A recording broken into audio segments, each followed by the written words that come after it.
পশ্চিমবাংলায় আমার একটা নিকনেম আছে, আমাকে জেল জননী বলে। হ্যাঁ, জেল জননী। আমি সেই জেল জননী যে সত্যি প্রুভড, কারণ আমি ওদের সত্যি চিনি না। আর আমার তো সবাইকে সমানভাবে দেখতে হয়। আমি ভাবতাম যে গান্ধারী কি করতেন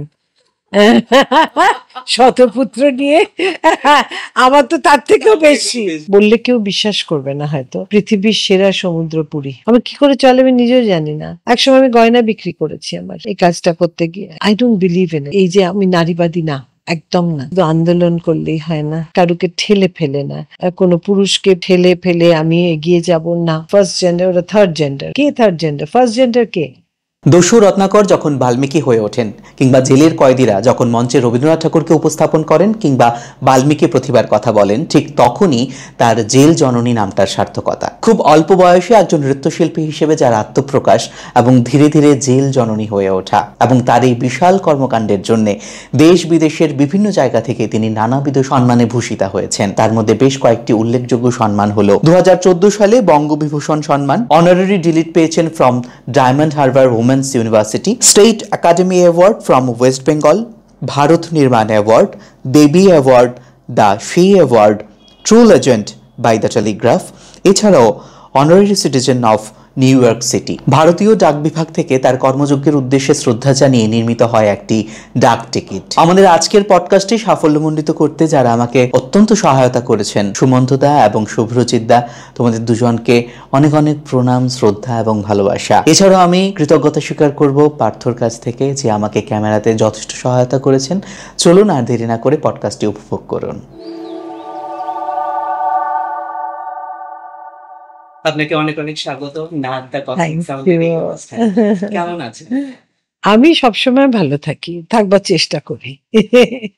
বয়স হয়েছে, শরীর মাঝে মাঝে একটু বলে স্লো ডাউন, কিন্তু ওই আমার মনে হয় না যে আপনি স্লো ডাউন করতে পারবেন বলে, কিন্তু আপনার সঙ্গে সকাল থেকে যতক্ষণ অসম্ভব প্রাণশক্তি সম্পন্ন একজন মানুষ।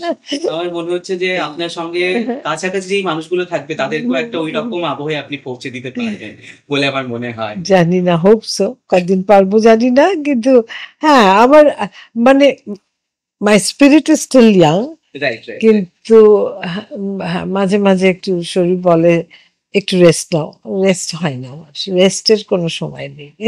ত্রিপুরাতেই প্রথমবারের মতো না, কেমন লাগছে ত্রিপুরায়? ভীষণ ভালো লাগছে। আমি তো কেউ ডাকেনি, তাই হ্যাঁ, কেউ বলেনি আসতে আমাকে, আর আমি এখানে সেইভাবে জানি, সেভাবে আমি তো একাই ট্রাভেল করি মোস্ট অফ দ্য টাইম, তাই বেড়াতে যেতে গেলে নট দ্যাট কি আমার কোনো সঙ্গী লাগে তা না, কিন্তু যা হয় কোনো না কোনো কারণে এখানে আসা হয়নি, কিছু জানি না তো শহরটা সম্বন্ধে, সেই কারণে হয়তো আর আসা হয়নি। ওই কোথায় থাকবো, কোথায় একা ট্রাভেল করলে যা হয় আর কি। বরাবরই কি আপনি একা ট্রাভেল করতে পারেন? Most of the time. আজকাল দেখছি যে বর্তমানে যে জেনজি মানে ইয়ং জেনারেশনের যারা ছেলেমেয়েরা রয়েছে, মোটামুটি সবাই একা ঘুরতে পছন্দ করছে। আমি তো ইয়াং, তাই জন্য। আমি কোনো জায়গায় গেলে আমি আমার মতো থাকতে ভালোবাসি। ওই আমি আগেই যখন কারোর সঙ্গেও কোথাও যাই, কিছু তো যে কোনো প্রোগ্রামে গেলাম, আমি আমার স্টুডেন্টসেরও বলে দিই যে তোমরা যা খুশি করো, আমাকে ঘাটিও না। আমার কাছে কিছু না করাটা ইজ লাক্সারি। হ্যাঁ, আমি যে আমাকে এটা দেখতে হবে, আমাকে ওটা করতে হবে, আমাকে ওটা করতে হবে, হ্যাঁ কিছু কিছু জিনিস যেটা আমাকে সত্যি যদি কিছু ইন্টারেস্ট লাগে সেটা, যেরকম এখন এখানে এসে ভাবছি, হ্যাঁ ওই রাজবাড়িটা যাওয়া, তুমি যেটা বললে অ্যামাজনের মতো, হয়তো আর একটা দুটো দিন থাকলে। Our homemade cakes or cookies are packed with healthy, wholesome ingredients. No refined sugar, no nasties. We also create custom fondant toppers to match your style and story. Candika, delicious, nutritious and totally you. যেরকম এখন এখানে এসে ভাবছি, হ্যাঁ ওই রাজবাড়িটা যাওয়া, তুমি যেটা বললে অ্যামাজনের মতো, হয়তো আর একটা দুটো দিন থাকলে সেটা করা যেত, কিন্তু একটা কোনো কাজে আসা বা কোনো উদ্দেশ্য নিয়ে আসা, আমি সেটার থেকে কখনো সরি না। এটা আমার চিরকালের অভ্যাস। যখন আমার প্রোগ্রাম থাকে আমি কিন্তু ওটার সঙ্গে অন্য কিছু মিশাই না। হয়ে গেলে তারপরে কি আমি শুধু বেড়াতে আসলাম সেটা আলাদা, কিন্তু আমি কাজ আর বেড়ানোটা কিছুতেই মেশাতে পারি না কোনোদিনই। খুব ভালো লাগছে আপনার সঙ্গে কথা বলে। একটা বিষয় এই মুহূর্তে আমার ভীষণ মনের মধ্যে কাজ করছে। সেটা হচ্ছে আমরা যখন বড় হয়ে যে বিভিন্ন একটা রাস্তায় বৃহত্তর কাজের জন্য যখন একটা কিছু করার পরিকল্পনা করি, কোথাও না কোথাও বোধহয় তার ম্যানিফেস্টেশন আমাদের ছোটবেলা থেকেই চলতে থাকে। আপনার ছোটবেলাটা সম্পর্কে একটু জানতে চাইবো যে আপনি কিরকম ভাবে বড় হয়েছেন, কিরকম চিন্তা ভাবনা তখন করতেন, এখন কিরকম ভাবে ভাবছেন জিনিসগুলোকে? আমার মনে হয় না আমি খুব একটা পাল্টেছি। তাই? আমি ছোটবেলাও যেরকম ছিলাম এখনো ওরকমই আছি, স্বাধীন চেতা। আমার একটা নিজস্ব সবকিছুতে একটা স্বাধীন চেতা তো বটেই, আমার কাছে ফ্রিডমটা ভীষণ ইম্পর্টেন্ট। আর সত্যি কথা বলতে কি কোনোদিন আমার মা বাবা, আমার হাজবেন্ড, এমনকি আমার ছেলে মেয়েরা কখনো কোনো কিছু নিয়ে ইম্পোজ করেনি, আমাকে আমার মতো থাকতে দিয়েছে। হয়তো ফ্রিডমটা পেয়েছিলাম বলেই ভুল কিছু করিনি। আচ্ছা আচ্ছা। বাধা দিলে তখন জোর করে করতে গেলে অনেক সময় বাড়াবাড়ি হয়ে যায়। আমার তো কোনোদিনও বাধা পাইনি, তাই জন্য I was very responsible about my decisions, আমি কি করছি। আর যদি কোনো ভুল ডিসিশন নিয়েও থাকি সেটা রেসপন্সিবিলিটিটা আমার, তার জন্য আমি কাউকে ব্লেমও করব না, কি কাউকে গিয়ে সেটা নিয়ে ঘ্যান ঘ্যানও করবো না। আমি ঠিক ঘ্যান ঘ্যান করার টাইপ না, আই ডিল উইথ ইট। সেটাই দেখে মনেও হচ্ছে তাই। অনেকদিন ধরেই সেই ভারতনাট্যম এবং ওড়িশি নৃত্যের সঙ্গে যুক্ত রয়েছেন, পাশাপাশি মঞ্চেও কাজ করেছেন। এই ব্যাপারগুলো সম্পর্কে একটু বলুন। ছোটবেলা থেকেই নাচি, ভারতনাট্যম ছাড়া আমি সমস্ত রকমের ফোক ডান্স শিখেছি, বাহ! আমি রাশিয়ান ব্যালে শিখেছি, সেটার ইনফ্লুয়েন্স আমার নিজস্ব নাচের, আমি যা কিছু ক্লাসিক্যাল নাচও করি আমি নিজের মতো করে নিই, ব্যাকরণটা ঠিক রেখে আমি আমার নিজের মতো নাচি। তার মধ্যে ব্যালের ইনফ্লুয়েন্স খুব আছে। ফুটওয়ার্কটা আমার ভেরি ভেরি ইন্ডিয়ান ক্লাসিক্যাল, কিন্তু আমার বাকিগুলো মধ্যে রাশিয়ান ব্যালের একটা ইনফ্লুয়েন্স আছে, সেটা এখন দেখে বুঝি। নর্মালি আমি দেখো আমাদের ছোটবেলায় এসব ভিডিও টিডিও ছিল না, রাইট? কোনোদিনও নিজের নাচ তো দেখিনি, আচ্ছা, হ্যাঁ, তাই আমি জানি না আমি কি করতাম। আচ্ছা। লোকের চোখে আমি যা তাই, রাইট? এখন এসে আমি একদম আমার নাচ দেখতে ভালোবাসি না, আমার ভীষণ খুঁজে পাই। আচ্ছা। হ্যাঁ, এটা কেন এরকম করলাম, এটা এরকম করলে এটা না করলে পারতাম, ওইটা করা উচিত ছিল। আর আমি তো জানি আমি কি করেছি, আমার নিজের নাচ দেখতে ভালো লাগে না। কিন্তু যখন একটু কোনো কারণে হয়তো দেখি, তখন ওটা রিয়েলাইজ করি that I have created my own style unconsciously. আচ্ছা আচ্ছা আচ্ছা। আমাকে একটা নিজস্ব স্টাইল করতে হবে তা না, ওই যে বললাম আমার ওই ফ্রিডমটা আমি সবকিছুর মধ্যে অ্যাপ্লাই করেছি, আমার নিজের নাচের স্টাইলেও অ্যাপ্লাই করেছি। আমি কোনোদিনও কারোর মতো হতে চাইনি, নিজের মতো স্টাইল দিয়ে। আমি আমার মতো সব ব্যাপারে অ্যাজ এ পার্সন, আমার কাজকর্ম, আমার নাচ, আমার সাজগোজ, সবকিছু, আমার জীবন দর্শন, ওটা আমার। আমি কারোর থেকে বড় করিনি, যেটা ভালো লেগেছে কোনো কিছু সেটা আমি আমার মতো করে সেটা নিয়ে ভেবেছি। কোনো কিছু ভালো লাগলে সেটা আমি অনুকরণ করিনি কখনো, কিন্তু সেটা ভিতরে রেখেছি যে হ্যাঁ এটা একটা ভালো কিছু শিখেছি, রাইট? আর যেটা ভালো লাগে না সেটা আমি খুব ইজিলি ডিসকার্ড করতে পারি, ওটা নিয়ে আমি ভিতরে, কেউ অবশ্যই খারাপ ব্যবহার করে না, কিন্তু যদি বা করে আমি সেটা নিয়ে না ভাবি না। আচ্ছা আচ্ছা। সে তার মতো করেছে, আমি ওটা গ্রহণ করি না, দ্যাটস ইট। হ্যাঁ, সেদিন আপনার একটা ইন্টারভিউ শুনতে আমি দেখলাম, আপনি বলছিলেন আপনি খুব জাজ করেন। কাউকে করি না। একদম। এই বিষয়টা নিয়ে যদি একটু বলেন ব্যাপারটা, মানে এই মোটিভেশনটা কিভাবে হয়েছে? বিকজ আজকের দিনে না আমরা বড্ড জাজমেন্টাল। ভীষণ। মানে এটার জন্য কি করা যায়? নিজের ভিতরটা দেখা দরকার। খুব সুন্দর। আমি কি পারফেক্ট? আমার কি কোনো খুঁত নেই? আমার কি কোনো দোষ নেই? Right? Who am I to জাজ? সে তার মতো ভেবেছে, তার মতো করেছে, করুক। আমি আমার মতো চলবো, সেটা আমি গ্রহণ করব না। সে তার মতো চলুক না, সে বুঝে নেবে। আমার তাকে জাজ করবার কি হলো? আর সে তো আমার কোনো ক্ষতি করেনি। কোথায় কি হয়েছে সবকিছু, আমার সবকিছু জানারও দরকার নেই, আমার সবকিছু নিয়ে বক্তব্য রাখারও দরকার নেই। আমি যেটুকু করতে পারি সমাজের জন্য বা কারুর জন্য, আমি আমার মতো করে করি। আমি ঢাকঢোলও পেটাই না, আমার কারোকে জানানোর দরকার নেই। একটা প্রোগ্রাম হলে 10 জন লোক জানে, এই অবধি। কিন্তু কেউ বলতে পারবে না যে আমি কোনোদিন আমার নিজের পাবলিসিটি করেছি। আমি ফেসবুকও করি না। তাই সোশ্যাল মিডিয়া থেকে আপনার অগণিত ভক্তরা চায় না আপনাদের সঙ্গে একটু বলে যোগাযোগ স্থাপন বলে আমি বললাম যে আমার কাছে এসো, কাছে। যা যা কিছু শুনতে চাও আমার কাছে এসো, আমার দরজা খোল। দর্শক বন্ধুদের যদি বলি রাখি, ম্যাডাম কিন্তু আমাকেও পরিচালনার জন্য ইনভাইট করেছেন, যদি সুযোগ হয় আমি অবশ্যই যাবো। এবারে তাদের তরফ থেকে একটা প্রশ্ন আপনার জন্য, এই যে আপনার একটা খুব ইউনিক স্টাইল, যেটা আপনি বলছিলেন যে যদি আমি পাখিটা না করি বেশি হয়তো অনেকে আমাকে চিনতে পারবে না, এই স্টাইলটা কিভাবে ক্রিয়েট করা? পাগড়ি স্টাইলটা আমি অনেক পরে করেছি, আচ্ছা যে খুব একটা ইচ্ছা করে নিজস্ব স্টাইল ক্রিয়েট করবো তার জন্য করিনি। এত সুন্দর সুন্দর উত্তরীয় পাই, এই যে এত সম্বর্ধনা, এত কালকেও একটা পেয়েছি খুব সুন্দর। তো এগুলো আমি কি করে কি করব এগুলো নিয়ে বুঝে উঠতে পারতাম না।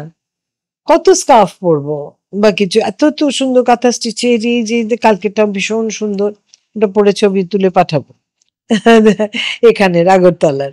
তো আমি একদিন এমনি জাস্ট ভাবলাম যে ধুৎ, দেখি তো একটু মাথায় পেঁচিয়ে নিয়ে, তারপর করে বেরিয়ে পড়লাম। আমার সেই সাহসটা আছে। আচ্ছা হুম। আমি যতক্ষণ না দৃষ্টিকটু কিছু করছি আই এম ফাইন। তো ওটা তো দৃষ্টিকটু না। তো ওটা পরে বেরোলাম, তা শাড়ির সঙ্গে, আমি শাড়ির সঙ্গে পরি, সে যেটা কেউ নর্মালি করে না। পরে বেরোলাম, দেখলাম যে সবার ভালো লেগেছে, আর যেটাই বার করি ড্রেস আমি ঠিক একটা ম্যাচিং পেয়ে যাই আচ্ছা আচ্ছা এতগুলোর মধ্যে। অনেকগুলো থাকে। হ্যাঁ, সেই পড়তে শুরু যখন করলাম, ইট kind of became a style statement. আমি যেটাকে করব বলে করেছি তা না, হয়ে গেছে, কারণ আর কেউ করে না। এখন দু একজন বলে যে করছে, করুক, ইটস ইটস ফাইন।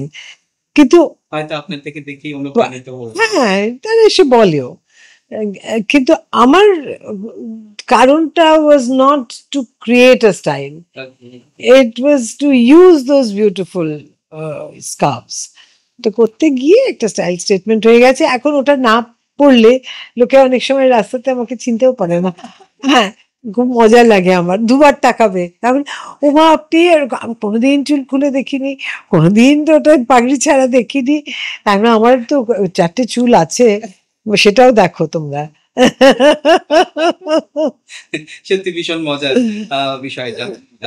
এই যে নৃত্য শিল্পীর সঙ্গে আপনি অনেকদিন ধরে যুক্ত রয়েছেন, এবং এটাকে যে একটা বিভিন্ন, এই যে একটা অন্যরকম ভাবনায় আপনি চিন্তা করেছেন, সংশোধনাগারের বন্দীদের জন্য একটা পুনর্বাসন করা, তাদের একটা নতুন জীবনে ফিরিয়ে আনার প্রচেষ্টা করা, এই ভাবনাটা কিভাবে আসলো? আমি আমার জীবনের কোনো কিছু আমি প্ল্যান করে করিনি। আচ্ছা আমি বয়ে যাই আমার নামের মতো, ভাঙি গড়ি অনেক কিছু করি। এটা আমাকে ওখান থেকে ইনভাইট করেছিল, ইন্টারন্যাশনাল উইমেন্স ডে গেস্ট হিসেবে গিয়েছিলাম। আচ্ছা ফিমেল ওয়ার্ড তখন প্রেসিডেন্সিতে ছিল। তো সেখানে যাওয়ার পরে স্পিচ টিচ দিলাম, এ করলাম। তারপরে মেয়েরা, তখন যিনি মন্ত্রী ছিলেন তাকে এবং আইজিকে রিকোয়েস্ট করলেন, আমাকে রিকোয়েস্ট করতে, যে ওরা একটু নাচ শিখতে চায়। আচ্ছা তা আমাকে বললেন যে ওরা রিকোয়েস্ট করছে, আমি তো রাজি হলাম। আর সবার মতো আমারও একটা অদ্ভুত, ভিতরে গিয়ে তো জেল যেরকম আমরা সিনেমায় দেখি, জেলটা তো সেরকম দেখলাম না। খোলা জায়গা, বড় মাঠ, গাছ, এত বড় কোকিল ডাকছে। বাহ তা আমারও কৌতূহল হলো যে ওদের জীবনটা কিরকম এখানে। আমি রাজি হলাম। তারপর যখন বেরিয়ে এসেছি তখন ছেলেদের দেখলাম ঘুরে বেড়াচ্ছে, বাচ্চা বাচ্চা ছেলেরা। তা আমি ওনাকে, আইজিকে বললাম যে আমি কি ছেলেদেরও শেখাতে পারি। ওদের মায়েদের জন্য আমার ভীষণ কষ্ট হয়েছিল, যেটা আমি সবসময় বলি, হাজার হাজার বার বলবো, যে কোনো শিশু অপরাধী হয়ে জন্মায় না। সে কেন অপরাধটা করে সেটা সেটা আমরা দেখি না, আমরা শুধু দেখি অপরাধটাকে। সেটার কারণও অনেক সময় এমন থাকে যে আমরা ওই সিচুয়েশনে পড়ে হয়তো আমরা করতে পারতাম। ইউ নেভার নো, জন্মে কেউ অপরাধী হয় না। আমি এত কিছু ফিলিং না, কিন্তু আমার ওদের মায়েদের জন্য খুব কষ্ট হয়েছিল। আমি নিজের মা তখন বললাম, তো উনি বললেন যে আপনার ভয় করবে না। আমি বললাম কেন ভয় করবে, এসব আমার ছেলের বয়সী ছেলেরা কি করবে আমাকে। বুঝে না, সবাই ভয় পায়। বলে আমি ভয় পাই না, আমি কিছু ভয় পাই না। আমি শুধু আমার নিজের বিবেকটা দেখি। আমার বিবেক যদি বলে যে আমি ভুল কিছু করছি, সেটা আমি করবো না। সেটাই আমার ঈশ্বর, ঈশ্বরই বলিয়ে দেন, বুঝিয়ে দেন। ভেবেছিলাম একটা হয়তো 2-3 মাসের একটা ওয়ার্কশপ করব বা কিছু। 19 বছর হয়ে গেল। হ্যাঁ, আমি তো বলি যে ওরা ছেলেরা বলে যে মা আমাদের সঙ্গে আপনিও যাবজ্জীবন কাটিয়ে দিলেন। এটা বেশ একটা মজার। হ্যাঁ, আমি তো আমার মা ডাকে আমাকে সবাই। আচ্ছা, তা আমি বললাম যে হ্যাঁ, শুধু তোমাদের পানিশমেন্ট এটা, আর আমার কাছে এটা একটা প্রাপ্তি, দুটোর ডিফারেন্স এটা। ঠিক। ওদের সঙ্গে কি পার্সোনালি অনেক সময় কথা বলার সুযোগ ঘটে, যে কারোর জীবনটাকে একটু জানার? না, আমি কোনোদিন জানতে চাই না। ওটা প্রথম দিন আমি বলেছিলাম যে আমি কখনো জিজ্ঞেস করবো না যে তোমরা কেন এখানে এসছো। That's none of my business. কিছু একটা ঘটনা ঘটেছে যে কারণে এসছো, সেটা একদম আলাদা, ওটার সঙ্গে আমার কোনো সম্পর্ক নেই। কেউ যদি কোনোদিন কিছু ভিতরে থাকে, নিজের থেকে এসে বলতে চায়, ছেলেরা বলে না, ছেলেরা চাপা হয়, ছেলেরা লিখে দেয় অনেক সময় কিছু, কোনো কিছু বলবার হলে অনেক সময় লিখে দেয়। যারা পড়তে টড়তে জানে না তারা কখনো এসে ওদের কোনো প্রবলেমের কথা বলে। আর সব থেকে বড় প্রবলেম, সারাক্ষণ আমাকে বলবে তুমি আমাদের বার করে দাও, তুমি আমাদের এখান থেকে বার করে দাও। হ্যাঁ, আমি সব পারি, ওদের কাছে হলো আমি সব পারি। এই যে আপনি এটা নাম দিলেন ভালোবাসার থেরাপি, এই নামকরণটা কোত্থেকে এসেছে? মন থেকে। মন থেকে। আপনি ভীষণ ভালোবাসতে, মানে ভালোবাসার সংজ্ঞাটা যদি জিজ্ঞেস আমি করি- জানি যে ভালোবাসা দিয়ে সব হয়, সব নেগেটিভিটি শুধু এক ভালোবাসা দিয়ে কাটিয়ে দেওয়া যায়। এটা ইটস প্রুভড। সেই জন্য আমি এত জোর গলায় বলতে পারি। নাচটা আমার, ইট ওয়াজ মাই মিডিয়াম। ওটা দিয়ে হয়তো কাজটা করেছি। কারণ গিয়ে হঠাৎ গল্প করে বা হঠাৎ করে তো ভালোবাসতে শুরু করিনি। প্রথম দিনই তো গিয়ে না আমি তোমাদের ভীষণ ভালোবাসি তা তো না, আমি তো চিনি না, হ্যাঁ, রাইট? ওটা সময়ের সঙ্গে হয়েছে। ওরা ম্যাডাম ডাকতো, হঠাৎ একদিন আমার কানে মা আওয়াজটা এলো, বেশ কয়েক মাস পরে আমার কানে লেগেছিল, কিন্তু আমি কিছু রিয়াক্ট করিনি আর কি, যে বুঝেছি কি শুনেছি ওরম ভাবে না। ভালো লাগলো। তারপর দেখি আস্তে আস্তে বাকিরাও আস্তে আস্তে মাই ডাকতো, মা হয়ে গেলাম। আর ওই ডাক্তার মধ্যেই তো অনেক কিছু রয়েছে, শ্রদ্ধা, ভালোবাসা, একটা কাইন্ড অফ সারেন্ডার। যে এই একজন মানুষের কাছে আমরা আমাদের কিছু, we don't have to pose. কারণ আমি কাউকে জাজ করি না, কোনোদিনই করতাম না। এখন সেটা আরেকটু বোধহয় সলিডিফাইড হয়েছে আর কি। আমি কখনো কাউকে জাজ করি না, এটা আমার বেসিক নেচার। এটা যে আমি জীবনে অনেক কিছু ফেস করেছি, কিন্তু আমার কোনো গ্রিভেন্স নেই কারোর উপরে। সে তার কাজ সে করেছে, ঠিক ঠিক ঠিক। আমি আমার মতো চলেছি, তাতে তো আমাকে এফেক্ট করতে দিইনি। হ্যাঁ। এই যে এত এত সন্তান এখন আপনার, তাদের কাছ থেকে মা ডাক্তার শুনতে পাচ্ছেন, আমার মনে হয় না কোনো একটা জায়গায় আপনার দায়িত্ব বোধহয় এখন আগে থেকে অনেকটা বেড়ে ও ইয়েস, সাংঘাতিক। মেনটেন করছেন। আমি জানি ওটা আমার কাছে ভীষণ প্রেশার, ওটা একটা ভীষণ চাপ। আর আমার তো সবাইকে সমানভাবে দেখতে হয়। দেখতে হয়, একদম। আমি ভাবতাম যে গান্ধারী কি করতেন শতপুত্র নিয়ে, আমার তো তার থেকেও বেশি। হ্যাঁ, আর ভীষণ আমার খুব অবাক লাগে, কিছুদিন আগে হুগলি জেলে একটা প্রোগ্রামে আমার ওটা লিগ্যাল এইড থেকে করেছিল, তো ওখানে যিনি সেশনস জাজ উনি আমায় নেমন্তন্ন করেছিলেন অ্যাজ এ চিফ গেস্ট। আমি গিয়েছি যখন, আমি তো হুগলি জেলেই প্রথম। তার মধ্যে দেখলাম যে আমার এখানে প্রেসিডেন্সির একটি ছেলে, ও ট্রান্সফার হয়ে ওখানে আছে কাশি বলে। তো ও তো মা বলে, আমি দেখছি ওখানে যাদের আমি চিনি না সব ওখানের ছেলে মেয়েরা আবাসিকরা, তারা আমাকে মা বলেই ডাকছে। আচ্ছা আচ্ছা। পশ্চিমবাংলায় আমার একটা নিকনেম আছে, আমাকে জেল জননী বলে। হ্যাঁ, জেল জননী। তা আমি সেই জেল জননী যে সত্যি প্রুভড, কারণ আমি ওদের সত্যি চিনি না, কিন্তু তারাও এসে তাদের সমস্ত এই বলে আপনি একটু বলে দিন আমাকে ছেড়ে দেওয়ার কথা, আর কতদিন থাকবো। আমি কি করব? আমি কি এতজনের জন্য এত কিছু করতে পারি? এটা তো প্র্যাকটিক্যালি সম্ভব না, কিন্তু ওরা বলে আমি শুনি, ওর বেশি তো আমি কিছু করতে পারি না। ঠিক ঠিক ঠিক। আমাদের সমাজের যে এই বারবার যে জাজমেন্ট করা নিয়ে প্রশ্নটা উঠে আসছে, আমাদের সমাজের এখনো অনেক মানুষ এই যে পুনর্বাসনের ব্যাপারটাকে হয়তো ভালো নজরে দেখেন। তাদের জন্য কি বলবেন, বা আপনি এটার জন্য কি ভাবছেন? আমি তো সবার জন্য বলতে পারবো না, কিন্তু আমার টিমের যারা অনেকে বেরিয়ে গেছে, আবার নতুন অনেকে এসছে, আমি এটুকু বলতে পারি যে অলমোস্ট 200 জনের উপর বেরিয়ে গেছে। আচ্ছা। প্রথম যখন থেকে শুরু করেছি, নতুনরা এসছে, সমানে আসতে থাকে, কেউ ডান্সার না। কিন্তু আমি এটুকু বলতে পারি গর্ব করে যে কেউ ভুল পথে আর যায়নি, কেউ না, একজনও না। সেটাই আমার সাকসেস। সবাই তো সেই সেকেন্ড চান্সটা পায় না। আমরা ভুল করলে আমরা সেকেন্ড চান্স পাই না, জাস্ট বিকজ আমরা ভিতরে নেই।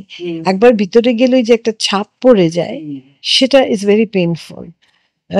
অনেক দোষীরা বাইরে ঘুরে বেড়াচ্ছে, তাদের দিকে কেউ আঙুল তোলে না, কিন্তু একবারে ভিতরে গেলে একটা স্ট্যাম্প পড়ে যায়, সেটা নিয়ে বাঁচতে হয়।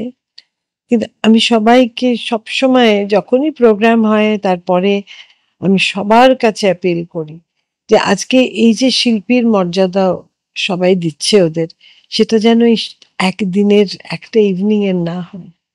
সবারই, everybody deserves a second chance. Second চান্সটাই যদি কিছু গন্ডগোল করে, নো থার্ড চান্স। কিন্তু এই সেকেন্ড চান্সটা আমার মনে হয় সবার পাওয়াটা খুব প্রয়োজন। নইলে কি হবে, ওরা সে অন্ধকার জগতে যেখানে ওদের অ্যাকসেপ্ট করবে সেখানে ওরা চলে যাবে। তাতে আমরাই তো আরো ক্রিমিনাল তৈরি করব না? ঠিক ঠিক, অপরাধ আরো বাড়বে। হ্যাঁ, আরো বাড়বে, তাই না? অনেক কিছু পাল্টেছে। আমার অনেক ছেলেরা, দে আর ওয়েল এস্টাবলিশড তাদের মতো করে। আমার একটি ছেলে, সে ট্রাক ড্রাইভার, সে এখন নিজে একটা ট্রাক কিনেছে। হ্যাঁ, তারপরে একজন মাস্টার শেফ মুম্বাইতে একটা বড় রেস্টুরেন্টের, সে মুকেশ আম্বানির ছেলের বিয়েতেও was one of the vendors করে এসছে। তারপরে একজন খুব ভালো, যে আমাদের সমস্ত কস্টিউম বানিয়েছে, ওরা তো সব ওদের বানানো। সেটা অনেকেই হয়তো জানে যে যা প্রপস থাকে, স্টেজ প্রপস, কস্টিউম, আমি শুধু কাপড়টা, আমি র মেটেরিয়ালটা প্রোভাইড করি, বানায় ওরা। তো যে আমার মাস্টার টেলার ছিল, সেও বেরিয়ে গেছে। তো ওর জন্য আমার এক বন্ধু টাকা দিয়েছিল, তার জন্য একটা দোকান করে দিয়েছি। একজন আমার ছেলের বন্ধু, সে 100 কিলো করে চা দিত প্রতি মাসে, 5 জনকে দিতাম। একজনের চায়ের দোকান ছিল, তার কাজে তো লাগতো, অন্যরা বিক্রি করতো। একজনের ফ্রুট জুসের একটা দোকান করতে হেল্প করেছিলাম। এইভাবে ওরা অত্যন্ত সাধারণ ঘরের মানুষ, সাধারণভাবেই বাঁচবে, কিন্তু সেই সুযোগটাও সবসময় আসে না, সেটা আমাদেরকে তৈরি করে দিতে হবে। এই যে আপনি বিভিন্ন অনেক দিন ধরে সমাজ সংস্করণের কাজের সঙ্গে নিজেকে যুক্ত রেখেছেন, কখনো এমন কোনো ঘটনা ঘটেছে যেটা একদম আপনাকে, আপনার জীবনকে ছুঁয়ে গেছে, কোনো একটা জায়গায় আপনাকে হয়তো একটু বিষণ্ণ করে দিয়েছে, এমন কি কখনো ঘটেছে? বা যদি ঘটেও থাকে, সেটা থেকে আপনি কিভাবে নিজেকে উত্তরণের রাস্তা দেখিয়েছেন? আমি না একদম দুঃখ বিলাসী না। প্রবলেম যে কোনো কাজে হয়, শুধু এটাতে কেন, এমনি অন্যান্য চাকরির জীবনে লোকের হয় না প্রবলেম? তো সেগুলো ওভারকাম করতে হয়, সেটাই জীবন। আমার মনে হয় না সেটা নিয়ে, আমি দেখেছি আজকাল লোকে ভীষণ দুঃখ বিলাসী, দুঃখটাকে হাইলাইট করতে ভালোবাসে। আমি একদম বাসি না। আমি একেবারে কোনো দিন, I like to share my joys, I never talk about my sorrows, কখনো না। ওটা আমার পার্সোনাল ব্যাপার। আচ্ছা আচ্ছা, ওটা নিয়ে আমি পাবলিক একটা ইস্যু করা, আমি সেটা পক্ষপাতী না। আপনার মোটিভেশনটা উঠে আসে জীবনে তুমি রাস্তাতে হাঁটতে গেলেও তো গাড্ডা থাকে, হোঁচট খেয়ে পড়তে পারো, এ করতে পারো, অনেক কিছু হয়। জীবন তো অত স্মুথ না। আর আমি খুব ছোট থেকে অনেক রকম কিছু ফেস করেছি ইন লাইফ, তাই আমার কাছে যখন ছোটখাটো জিনিস আর আমি কেন সোশ্যাল মিডিয়ায় ঢুকি না, because it gives me a lot of negative vibe. আমার ভালো লাগে না। প্রত্যেকের ভীষণ বক্তব্য, ভালোটাতেও বক্তব্য, মন্দটাতে তো আরো বেশি বক্তব্য। তাই এত কিছু করে যাও না, নিজের কাজ নিজের মতো। অন্য কে কি করলো তাই দিয়ে এত ভাববার কি দরকারটা কি? তার ভালোটা নিয়েও ভাববার কি দরকার? হ্যাঁ, ভালোটার থেকে শেখো, মন্দটার থেকেও শেখো, সবই শেখো, কিন্তু সবকিছুতে একটা ইস্যু করাটা I don't think it's very healthy, কারোর জন্যই, সমাজের জন্য না, নিজের জন্য না। Let it be. এই যে যাদের জন্য আপনি কাজ করছেন, তাদের পরিবার, ওদের সঙ্গে কখনো কখনো কথা তাদের বক্তব্য কি? তাদের যখন তাদের সন্তানকে দেখে ভেতরে রয়েছে, বা পরিচিত কাউকে, বন্ধু বান্ধব, আত্মীয় স্বজন ভেতরে রয়েছে, তাদের মানসিক অবস্থাটা কি থাকে? ওরাও যারা ভিতরে আছে, যার একবার ভিতরে ঢুকলে দ্য হোল ফ্যামিলি সাফার্স। সেটা একটা পার্সন। আমি ওদের বাচ্চাদের কিছু দায়িত্ব নিয়েছি, এমনকি যারা মায়েদের সঙ্গে ভিতরে থাকে তাদের জন্য ভিতরে একটা স্কুল করে দিয়েছিলাম। অনেক বাচ্চারা ওখানে জন্মায়, হয়তো মা প্রেগনেন্ট অবস্থায় গেছে, তারা বাইরের জগৎ কিচ্ছু জানে না। আমি হাইকোর্ট থেকে, জাস্টিস সৌমেন সেন ওয়াজ এক্সট্রিমলি কাইন্ড, 2 দিনে অর্ডার বার করে এখন ওরা বাইরে স্কুলে ভর্তি করেছি ওদের। এখন ওরা বাইরে স্কুলে যায়। আমরা ওরা কেন ভিতরে থাকবে? ওরা কি দোষ করেছে? আর 10টা বাচ্চার সঙ্গে মিশুক, ওদের সমাজের মধ্যে ওরা তো সমাজচ্যুত না, রাইট? তাই ওরা তো কোনো দোষ করেনি। বললেন একদম ঠিক, অর্ডার পাস্ট। আমাদের মানবিক সম্পর্ক আর সংস্কৃতি, এই দুটোর মধ্যে মেলবন্ধন করতে গিয়ে আপনি কোন কোন বিষয়ের উপরে সবচেয়ে বেশি ফোকাস করেন? কিচ্ছু না, আমার কোনো ওই ধরনের ফোকাস নেই। আমার যেটা মনে হয় ঠিক আমি সেটুকু করি, যেটুকু আমি করতে পারি। আমি সবকিছু পারবো না, রাইট? কিন্তু যেটুকু পারবো আমি করব। আমি অন্যকে কি করছে তার মতো আমাকে করতে হবে, নো। আমি যেটা পারি আমি সেটা করব। আমি 10 জনের জন্য এই যে আমার ফান্ড জোগাড় করা, আমার কোনো ফান্ড নেই। আমার কি করে চলে আমি নিজেও জানি না। একসময় আমি গয়না বিক্রি করেছি আমার এই কাজটা করতে গিয়ে, একটা প্রোডাকশন করতে গিয়ে। সেটা সম্রাট অশোকের উপর একটা ফিল্ম অ্যান্ড স্টেজ প্রোডাকশন আছে আমার, মোক্ষাগাতি বলে। সেটা করবার সময় দেয়ার ওয়াজ নো মানি। যেটুকু পেয়েছিলাম, যারা দিয়েছিল, স্পন্সর করেছিল, শেষ হয়ে গেছে। আমি তো কোনোদিন ফিল্ম বানাইনি। ওটা যে কি জগৎ, আর ওখানে যে কি ধরনের চাপে রাখে, আর আমি কিছু জানি না তো আরো, রাইট? সো বিয়ন্ড বাজেট চলে যাচ্ছে, তখন আমার কোনো উপায় নেই। আমি কার কাছে চাইবো? আর আমি কারোর কাছে চাই না, কারণ আমি এমন একটা জোনে কাজ করি যেখানে লোকের সিম্প্যাথি খুব কম। I am doing with criminals, right? আজকে বাচ্চাদের নিয়ে করতাম, বয়স্কদের নিয়ে করতাম, কি বলে, ফিজিক্যালি চ্যালেঞ্জদের নিয়ে করতাম, মেন্টাল চ্যালেঞ্জ নিয়ে, সবাই ফান্ড দিতে রাজি আছে। ক্রিমিনালস এর জন্য না, একদম সম্পূর্ণ অন্য একটা জিনিস, যেটাতে লোকেরা সিম্প্যাথি নেই জায়গাটায়, সেখানে ঠিক আছে। আমাকে ঈশ্বর ঠিক যেটুকু দরকার ওটুকু করে দেন, তার থেকে একটা পয়সাও বেশি দেন না। আমাকে কোনোদিনও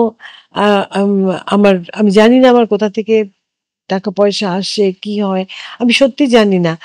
কিন্তু আমি মা শ্রী অরবিন্দকে ভীষণ বিশ্বাস করি। মা is a very strict mother. আমার যতটুকু প্রয়োজন মা কিন্তু ঠিক জোগাড় করে দেয়, একটা পয়সাও বেশি দেয় না। এটা একটা অদ্ভুত আমার রিয়েলাইজেশন, একদম বেশি দেয় না। হয়তো সেটা করতে গেলে আমার হয়তো ওই সবের দিকে মনটা চলে যেত। আমি কারুর কাছে হাত পাতি না। তারপরে আমি যখন নিজের গয়না বিক্রি করলাম কাউকে বলিনি, অনেক পরে বলেছি। এটা আমি 2012 সালের কথা বলছি, আজকে এত বছর বাদে আমি সেটা বলি, কারণ আমি সেটাকে হাইলাইট কোনোদিনও করতে চাইনি। এখন আমি বলি ফর এ রিজন, যে ইচ্ছে থাকলে সব হয়। আর আমার বলে কোনো জিনিস নেই। আমি ওই গয়নাগুলো নিয়ে উপরে যাব না, পড়িও না, আমি কিছুই পড়ি না, রাইট? আমি ঠাট্টা করে লোককে বলি যে আমি ওদেরও মুক্তি দিয়েছি, ওরাও লকারে পড়ছিল, তাই ওরাও জেলবন্দি ছিল, ওদেরও কিছুটা মুক্তি, সব সব বিক্রি করিনি, কিন্তু কিছু কিছু তো করেছি। ঠিক আছে, আমি কাদের জন্য করেছি? আমার ছেলে মেয়েদের জন্য করেছি, রাইট? একজন মা যেমন স্যাক্রিফাইস করে, যেরকম করে, ওরা আমার বাচ্চা, আমি তো ইন্ডিভিজুয়ালি সবার জন্য করবার ক্ষমতা নেই, আমার সেই আর্থিক ক্ষমতা আমার নেই। আমার যেটুকু আছে ভাগ করে, যেটার জন্য প্রয়োজন, প্রোডাকশনটা করলে, বাইরে ওরা ভালো প্রোগ্রাম করলে লোকে ওদের একেবারে এরকম অ্যাপ্রিসিয়েট করে, সেটা ডেফিনেটলি ওদের একটা ভিতরে ভালো লাগার জায়গা তৈরি হয়। কি জানো তো, if you are happy, if you feel good, then you do good. এটা আমি খুব বিশ্বাস করি। মন ভালো থাকলে সব ভালো, দুনিয়া ভালো। আমি ওদের সেটুকুই চেষ্টা করি, ভালো রাখতে। এটা ভীষণ অদ্ভুত, মানে এটা শুধুমাত্র ওদের যে মুক্তি দিচ্ছে তা নয়, কিন্তু আরো অনেক মানুষকে ইন্সপায়ার করছে। মানে আমি যবে থেকে আপনাকে দেখছি, আপনার সেই ছবিটাই কিন্তু আমি যখন থেকে ছোটবেলা থেকে দেখি, যে পাগড়ি পরা ছবি, আমার ভীষণ ভালো লাগতো। হয় না যে ছোটবেলায় কারো কারো একটা মডেল রোল, যেটা আমি আপনাকে জিজ্ঞেস করতাম যে আপনার সেরকম কোনো আইডল ছিল কিনা। তো আমি যখন, আমার one and only idol Rabindranath, বা আর কেউ নেই। উনি বোধহয় এমন একজন মানুষ যে আমাদের প্রত্যেকটা সিচুয়েশনের জন্য গান লিখে গেছেন, কিছু না কিছু একটা রচনা করে দিয়ে গেছেন। আমি শুধু ভাবি যে মানসিকতাটা কোনোখানে ভীষণ, তো ওনার মতো বা ওনার, ওটা আমি বুঝি, এই যে একটা খোলা ব্যাপার, একটা স্বাধীন ব্যাপার। আমার নাচের স্কুলে আমি কোনো পরীক্ষা রাখিনি, আচ্ছা, আমার নাচ স্কুলে কোনো পরীক্ষা নেই, নাচটা আনন্দ করে শেখো, দ্যাট ফ্রিডম। নইলে কি হয়, যে মুহূর্তে একটা পরীক্ষা হয় সেখানে একটা কম্পিটিশন আসে, তুমি কাদের সঙ্গে কম্পিট করছো? তোমার নিজের বন্ধুদের সঙ্গে। কি দরকারটা কি? পড়াশোনায় করতে হয় কর, নাচে কিসের দরকার? আমার গানে ডিপ্লোমা আছে, আমার পিয়ানোতে ট্রিনিটি কলেজে ডিপ্লোমা আছে, আমি দুটোর একটাও করি না। নাচে আমার কোনো সার্টিফিকেট নেই, ডিগ্রি নেই, কিচ্ছু নেই, ওটাই করি। তাই ডিগ্রি ডিপ্লোমা দিয়ে শিল্পী হওয়া যায় না।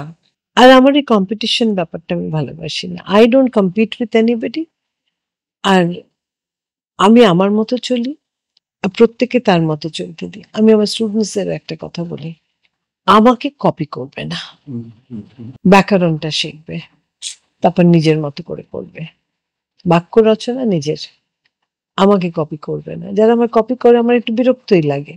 আমি বললাম যে প্রত্যেকের শরীর আলাদা কথা বলে, আমার শরীর, আমি আমার গুরুর মতো হইনি, কারণ তার তার শরীর একরকম কথা বলে, আমার শরীর আরেক রকম কথা বলে।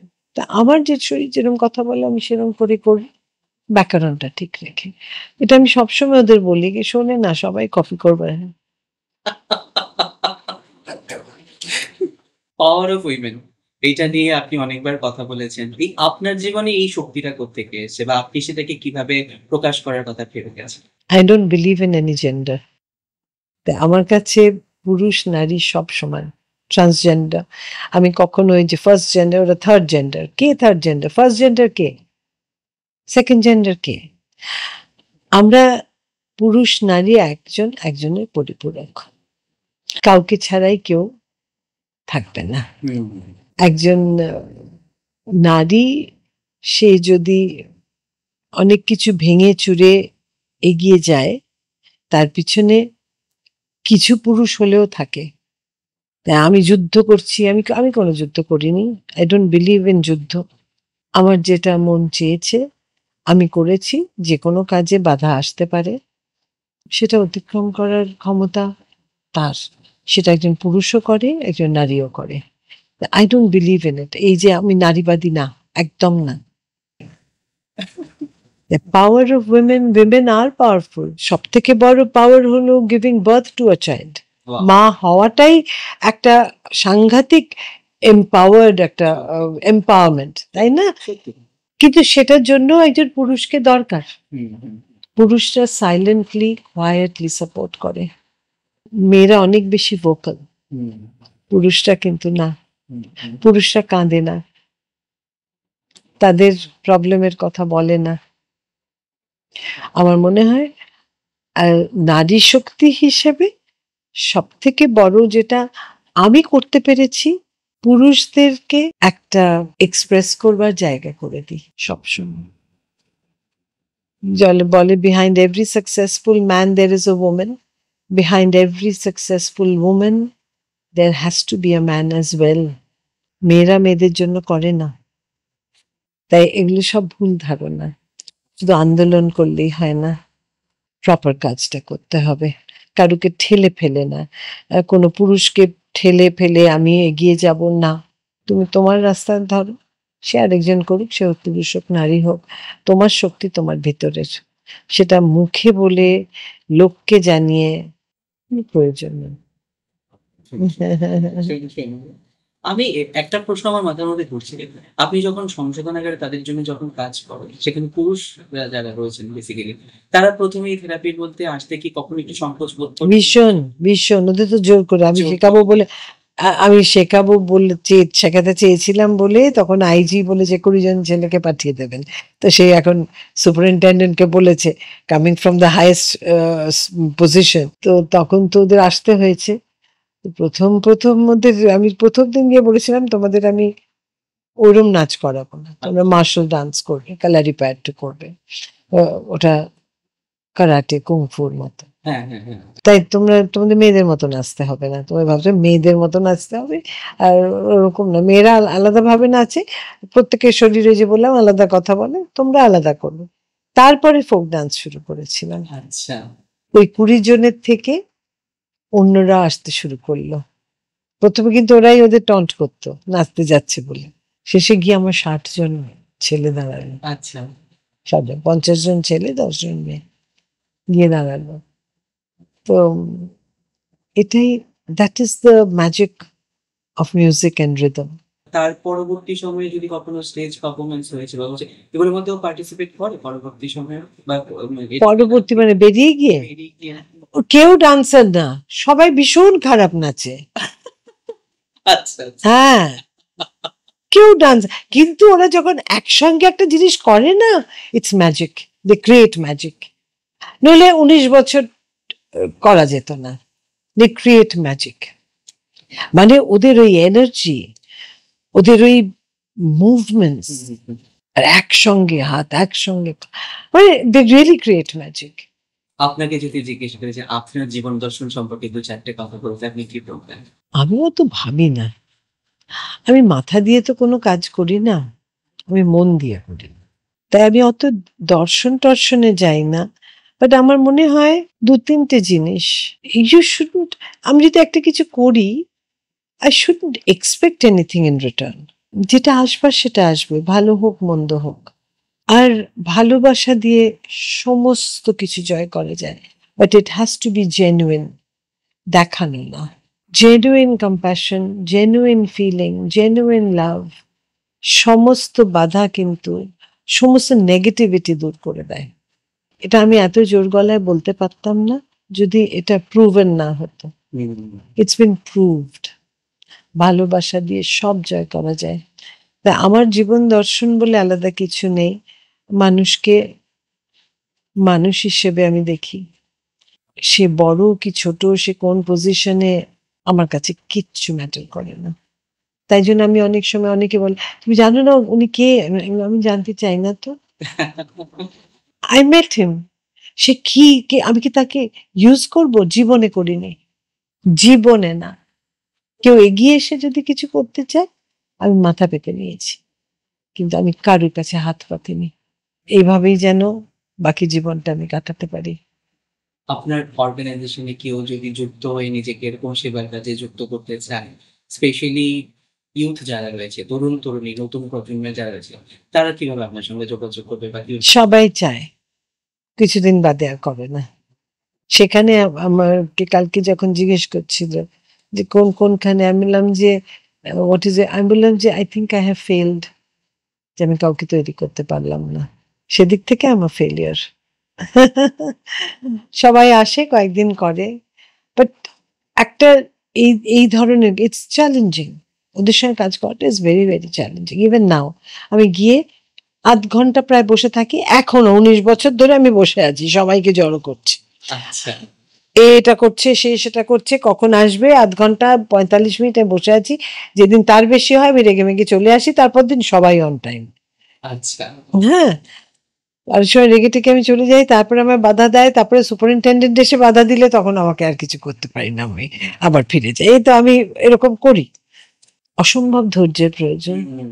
You have to try to understand them, don't জাজ দেম। প্রত্যেকটা মানুষ আলাদা, স্পেশালি ওখানে প্রত্যেকে ডিফারেন্ট ব্যাকগ্রাউন্ড থেকে আসে, ডিফারেন্ট লেভেল অফ ক্রাইম। যদি আমার 95% হলো আর ইন্টু ইউনো যাবজ্জীবন, মানে হলো ইউনো হোয়াট, তাই সবার ব্যাকগ্রাউন্ড ডিফারেন্ট, তাদেরকে বুঝবার চেষ্টা করতে হবে না, জাস্ট ট্রিট দ্যাম ইকুয়ালি। আমি কারোকে আলাদা করে দেখি না, ফিলিংটা যদি জেনুইন হয় ওটার একটা কাজ হয়। আমি কি পাবো সেটার জন্য গেলে কিনতে হবে না, আমি কি দিতে পারবো সেটার জন্য যেতে হবে। কারো সেটা আগে কি পাবো, নাম হবে না টাকা হবে না, কি পাবো এটার থেকে? এই যে আপনি বললেন যে উত্তরসূরি এখন পর্যন্ত কেউ তৈরি করে দিয়ে যেতে পারে, কখনো এটা মনে হয় না যে আপনার পরবর্তী সময়ে এই এতগুলো লোকের যে দায়িত্ব আপনি নিয়েছেন, আরো যারা রয়েছে তাদের দায়িত্ব কোথাও না কোথাও তো একটা কারোকে দিয়ে যেতে লাগবে, কি ভেবেছেন সেটা নিয়ে? এটা আমি আমার কাজ বলে ধরি না, আমি তার কাজ করছি, I am just an instrument. ঠিক আছে, আমি যখন থাকবো না, উনি যদি মনে করেন উনি আবার কাউকে তৈরি করে নেবেন, ওটা আমার কাজ না। কি সুন্দর কথা। মানে আমি দর্শকদের থেকে বলি, আমি আজকে আড্ডা দিতে বসেছি ঠিকই, কিন্তু আমি খুব কম কথা বলছি আজকে, বিকজ আমি এসেছি কিন্তু শোনার জন্য। সত্যি কথা, মানে কি বলবো, আমার মনে হচ্ছে যেন আড্ডাটা চলতেই থাকুক, কিন্তু আমাদের একটা সময়ের বাধা ধরার নিয়ম রয়েছে। ম্যাডামও তারপরে অনেকগুলো কাজ রয়েছে, সেগুলো ফেলে আমাকে সকালবেলা একটুখানি সময় দিয়েছে। আমরা এবার খুব তাড়াতাড়ি একটু মজা করে একটু র্যাপিড ফায়ার Yes, নেব, yes. এবং তারপর আমরা এই কনভারসেশনটা এখানেই শেষ করব। পছন্দের ট্রান্সফর্ম কোনটা? পছন্দের ডান্স ফর্ম ওডিসি। মঞ্চে কাজ করেছেন, সিনেমার অফারও বোধহয় এসেছিল, কোনটা করতে বেশি পছন্দ? এনি ডে মঞ্চ, মঞ্চ যে ফ্রিডম দেয় সেটা সিনেমা দেয় না। আমি তো ভীষণ স্বাধীন চেতা। পছন্দের চরিত্র যা আপনাকে গভীরভাবে ছাপিয়ে গেছে কোনো একটা জায়গায়? চণ্ডালিকা, প্রকৃতি। পছন্দের কোনো একটা বই যেটা আপনি আবারও পড়তে চান? ওটা অনেকগুলো, অনেকগুলো একটা দুটো নাম শুনি, তাহলে আমরাও সেগুলো পড়ব। মাথায় না, সেগুলো তো সব পড়া, শেষের কবিতা। ওয়াও। সবচাইতে বড় অনুপ্রেরণা, ইন্সপিরেশন? মাদার, শ্রী অরবিন্দ। জীবনের কোনো মুহূর্তে এমন এসেছে যে আপনিও কেঁদেছেন? অনেক মুহূর্ত এসছে, একটা মুহূর্ত নাকি, হ্যাঁ, কিন্তু আমার কান্না কেউ দেখেনি। চা না কফি? চা। পাহাড় না সমুদ্র? সমুদ্র। একা একা গেলেও সমুদ্রে সমুদ্রটা কেন বেশি ডাকে? আমি সমুদ্রটা নিয়ে এই কারণে একটু জিজ্ঞেস করছি, বেশ সমুদ্রের প্রতি আমার ভীষণ একটা ফ্যাসিনেশন রয়েছে। পাহাড়কে আমার ভীষণ দাম্ভিক মনে হয়, আমি দম্ভ ভালোবাসি না। সমুদ্র সীমাহীন, শুধু তাই না, but it still comes to you. পাহাড় আসবে না, পাহাড়ের কাছে যেতে হবে। যেতে হবে। আপনি কখনো পাহাড়ে যান না? হ্যাঁ, যাবো না কেন? আলপস টালপস আমি ট্রেকিং করে এসেছি এক সময়, সুইজারল্যান্ড, অস্ট্রিয়াতে আচ্ছা, করেছি, বাট স্টিল আই প্রেফার সমুদ্র। সমুদ্র যদি হয় তাহলে কোন দিকে সমুদ্র? আন্টার্কটিকার সমুদ্রে যাওয়ার ইচ্ছে রয়েছে? সব না, অ্যান্টার্কটিকাতে যাইনি আমি, সমস্ত সমুদ্র ঘুরেছি, অ্যান্টার্কটিকাটা যাইনি। কিন্তু বললে কেউ বিশ্বাস করবে না হয়তো, পৃথিবীর সেরা সমুদ্র পুরী। পুরী? আচ্ছা। এইরকম গর্জিয়াস ম্যাজেস্টিক সমুদ্র কিন্তু কোথাও নেই।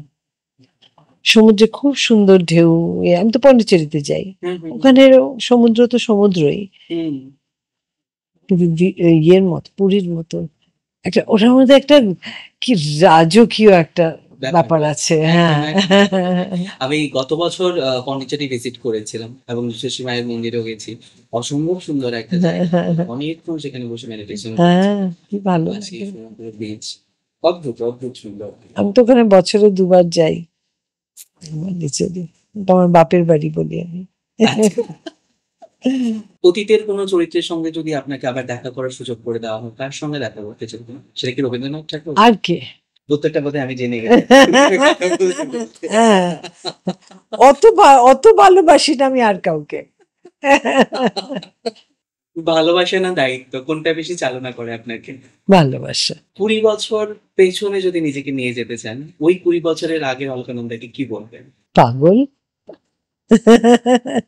এখনো তাই, কিন্তু এখন একটু বুঝে শুনে পাগলামি করি তখন। ভালোবাসার জন্য একটি শব্দ। Genuineness, wow. You have to be genuine. দেখানো ভালোবাসা টেকে না। আর ভালোবাসার জন্য যদি বলি যে কবিগুরুর একটা গান, কোন গানের লাইনটা আপনি মনে করতে চাইবেন? ধায় যেন মোর সকল ভালোবাসা, টোটাল সারেন্ডার। এর থেকে বড় ভালোবাসা আর কিছু হয় না। আপনি কি প্রচন্ড ফুডি? না, ফুডে আমি সব কিছু খাই, কিন্তু পরিমাণটা কম। আচ্ছা। এই বয়সে এসে না সবকিছু বেশি খেতেও পারি না আর, বেশি খেতে পারি না। তাহলে পছন্দের খাবার কোনটা? আমার না সেরকম কিছু নেই, আমি সব ভালোবাসি। তবে হ্যাঁ, যদি মাছ মাংস ইয়ে করো, আই প্রেফার মাছ। আচ্ছা। একদিনের জন্য, এটা যদিও জানি প্রশ্নটা ভীষণ বোকা বোকা, বাট তাও কেন যেন আমার প্রশ্নটা করতে খুব মজা লাগে। মজা লাগে এই কারণে, মানে এটা না আমার মনে হয় যে আমরা একটু চিন্তা শক্তিটাকে বাড়িয়ে দেয়। মানে আমি যদি একদিনের জন্য প্রধানমন্ত্রী হয়ে যেতাম, যদিও সেটা হওয়া সম্ভব না, একদিনের যদি রাজা হয়ে যেতাম, আপনাকে যদি একদিনের জন্য কেউ জাদুকর বানিয়ে দেয়, কোন জিনিসটার উপরে আপনি মায়া জাদু করতে চাইবেন বা কোন জিনিসটাকে একটু সংশোধন করতে চাইবেন? পলিটিশিয়ানস। ভীষণ ভীষণ জানি রাখি আমরা একদম শেষ পর্যায়ে এসে পৌঁছেছি আমাদের এই আড্ডার।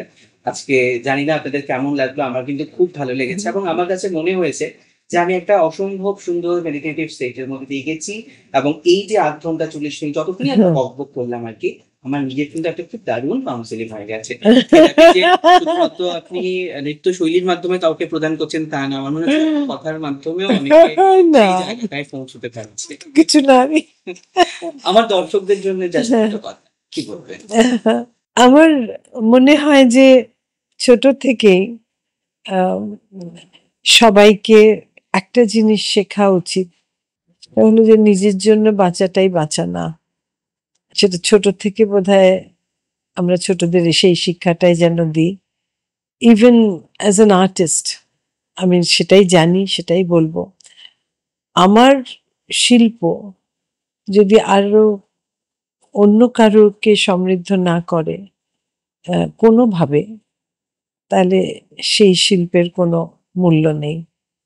তাই শুধু নিজের জন্য কিছু করাটাই কিন্তু জীবন না, সবাইকে নিয়ে থাকাটা জীবনের আসল মুক্তি বা ভালো লাগা সেখানেই।